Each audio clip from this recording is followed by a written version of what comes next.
СДСМ на чело со ЗАЕВ во услови на страшна здравствена, економска, образовна и национална криза креираа гломазен и партиски наместо развоен и граѓански буџет. Поднесовме амандмани кои се однесуваат на здравствената криза предизвикана од COVID-19 вирусот, за која сме рекордери во црните статистики и негативен пример, како во Европа, така и пошироко.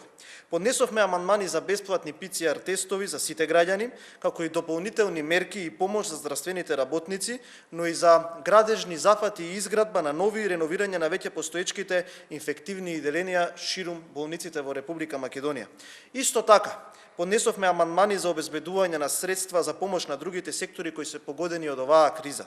Бараме да се обезбедат средства за набавка на компјутери за сите ученици од основното и средното образование кои не можат да ја следат наставата. Поднесовме амандмани кои се однесуваат на заштитата на животната средина, односно амандмани на кои што мислиме дека доколку се прифатат ќе дадат голем резултат во решавањето на најгорливиот и повеќедеценијски проблем во зимските денови за намалување на загадувањето на воздухот во Република Македонија.